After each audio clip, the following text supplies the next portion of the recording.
CM Siddaramaiah ಪರಮಾಪ್ತನಿಗೆ big shock ಎದುರಾಗಿದೆ. ಈಗ ಮೈಸೂರು ಮುಡಾ ಹಗರಣ ಕೇಸ್ಗೆ ಸ್ಫೋಟಕ ಟ್ವಿಸ್ಟ್ ಸಿಕ್ಕಂತಾಗಿದ್ದು, ಮರಿಗೌಡ ಕೂಡ ಅಕ್ರಮ ನಿವೇಶನ ಪಡೆದಿರುವುದು ಬೆಳಕಿಗೆ ಬಂದಿದೆ.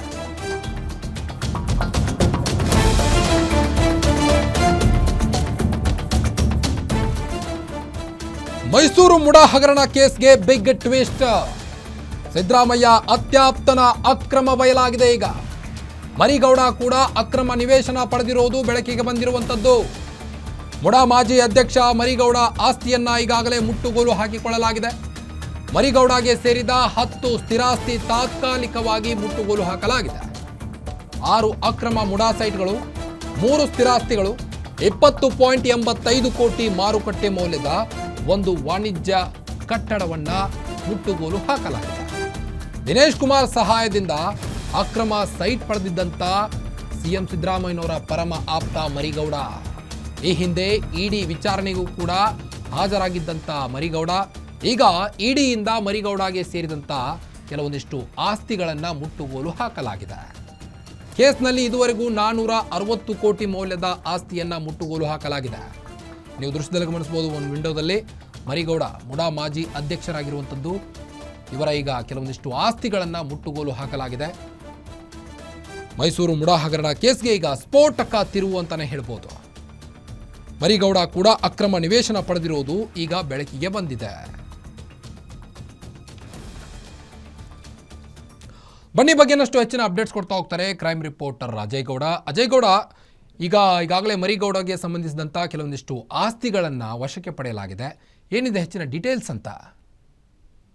ಖಂಡಿತವಾಗ್ಲೂ ಕಾರ್ತಿಕ್, ಸಿಎಂ ಸಿದ್ದರಾಮಯ್ಯ ಮತ್ತೆ ಅವರ ವಿರುದ್ಧ ಬಂದಂತಹ ಮೂಡ ಪ್ರಕರಣ ಏನಿದೆ, ಈಗಾಗಲೇ ಇಡಿ ಕೂಡ ಟೇಕ್ ಓವರ್ ಮಾಡಿದ್ಮೇಲೆ ಸಾಕಷ್ಟು ಏನು ಸ್ಥಿರಾಸ್ತಿಯನ್ನು ಕೂಡ ಈಗಾಗಲೇ ಮುಟ್ಟುಗೋಲು ಕೂಡ ಹಾಕೊಂಡಿರುವಂತದ್ದು. ಅದರಲ್ಲೂ ಕೂಡ ಪ್ರಮುಖವಾಗಿ ಈಗ ಮಾಜಿ ಏನು ಅಧ್ಯಕ್ಷ ಆಗಿದ್ದಂತಹ ಏನು ಮರಿಗೌಡ ಅಂತ ಹೇಳಿದ್ದಾರೆ, ಅವರ ನಿವೇಶನ ಕೂಡ ಈಗಾಗಲೇ ಅವರು ಕೂಡ ಪಡೆದಿರುವಂತದ್ದು ಕೂಡ ಈಗಾಗಲೇ ಬೆಳಕಿಗೆ ಬಂದಿದೆ. ಮರಿಗೌಡ ಅವರಿಗೆ ಸೇರಿದಂತಹ 10 ಸ್ಥಿರಾಸ್ತಿ ಏನಿದೆ ಅದನ್ನ ತಾತ್ಕಾಲಿಕವಾಗಿ ಕೂಡ ಮುಟ್ಟುಗೋಲನ್ನ ಹಾಕೊಂಡಿರುವಂತದ್ದು. ಈ ಹಿಂದೆನೂ ಕೂಡ ಇಡಿ ತನಿಖೆಗೆ ಇಳಿದಂತ ಸಂದರ್ಭದಲ್ಲಿ ಏನು ಒಟ್ಟಾರೆಯಾಗಿ ಯಾರ್ಯಾರು ಅಕ್ರಮದಲ್ಲಿ ಭಾಗಿಯಾಗಿದ್ರು ಅವ್ರದ್ದು 3,000ಕ್ಕೂ ಹೆಚ್ಚು ಕೋಟಿಯಷ್ಟು ಆಸ್ತಿಯನ್ನ ಕೂಡ ಏನು ಮುಟ್ಟುಗೋಲನ್ನು ಕೂಡ ತಾತ್ಕಾಲಿಕವಾಗಿ ಕೂಡ ಹಾಕೊಳ್ಳಲಾಗಿತ್ತು. 6 ಅಕ್ರಮ ಮೂಡ ನಿವೇಶನಗಳು ಮತ್ತೆ 3 ಸ್ಥಿರ ಆಸ್ತಿಗಳು ಮತ್ತು 20.5 ಕೋಟಿಯಷ್ಟು ಮಾರುಕಟ್ಟೆ ಮೌಲ್ಯ ಇರುವಂತಹ ಒಂದು ವಾಣಿಜ್ಯ ಕಟ್ಟಡ ಏನಿದೆ ಅದೆಲ್ಲವನ್ನು ಕೂಡ ಈಗಾಗಲೇ ಮುಟ್ಟುಗೋಲು ಹಾಕೊಂಡಿದ್ದಾರೆ ನನ್ನ ಮಾಹಿತಿ ಕೂಡ ಸಿಗ್ತಾ ಇರುವಂತದ್ದು. ಇನ್ನು ಇಡಿ ದಾಳಿ ವೇಳೆ ಸೈಟ್ಗಳ ಹಂಚಿಕೆಯಲ್ಲೂ ಕೂಡ ನಿಯಮಗಳನ್ನ ಇವರೆಲ್ಲರೂ ಕೂಡ ಏನು ಉಲ್ಲಂಘನೆ ಮಾಡಿರೋದು ಕೂಡ ಇಡಿ ಅಧಿಕಾರಿಗಳು ಕೂಡ ಕಂಡು ಬಂದಿತ್ತು.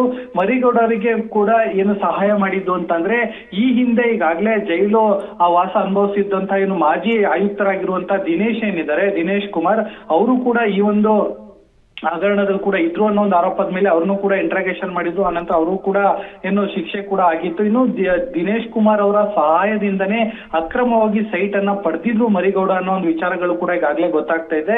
ಇನ್ನು ಈ ಹಿಂದೆ ಕೂಡ ವಿಚಾರಣೆ ಸಂದರ್ಭದಲ್ಲೂ ಕೂಡ ಮರಿಗೌಡ ಅವರನ್ನು ಕೂಡ ಕರೆಸಿದ್ರು, ದಿನೇಶ್ ಕುಮಾರ್ ಏನಿದ್ದಾರೆ ಅವರನ್ನು ಕೂಡ ಕರೆಸಿದ್ರು. ಇವೆಲ್ಲವನ್ನು ಕೂಡ ಈಗಾಗಲೇ ತಾಳೆ ಹಾಕಿದ್ದಂತಹ ಏನು ಇಡಿ ಅಧಿಕಾರಿಗಳೇನಿದ್ದಾರೆ ಅವ್ರು ಈಗಾಗಲೇ ಮರಿಗೌಡ ಅವರಿಗೆ ಸೇರಿದಂತಹ ಕೆಲವೊಂದು ಆಸ್ತಿಗಳನ್ನು ಕೂಡ ಈಗಾಗಲೇ ಸದ್ಯಕ್ಕೆ ತಾತ್ಕಾಲಿಕವಾಗಿ ಮುಟ್ಟುಗೋಲನ್ನ ಹಾಕೊಂಡಿದ್ರೆ, ಅವ್ರು ಮುಂದಿನ ದಿನಗಳಲ್ಲಿ ಪೂರಕವಾದಂತಹ ದಾಖಲೆಗಳನ್ನ ಇಡಿ ಮುಂದೆ ಸಬ್ಮಿಟ್ ಮಾಡಿ ಅದನ್ನ ಕೋರ್ಟ್ ಮುಂದೆ ಸಬ್ಮಿಟ್ ಮಾಡಿ ಪ್ರೂವ್ ಆದ ನಂತರವೇ ಅವೆಲ್ಲವನ್ನು ಕೂಡ ಬಿಡುಗಡೆ ಮಾಡುವಂತ ಎಲ್ಲ ಸಾಧ್ಯತೆಗಳು ಕೂಡ ಹೆಚ್ಚಿದೆ ಅಂತಾನೆ ಹೇಳ್ಬೋದು ಕಾರ್ತಿಕ್.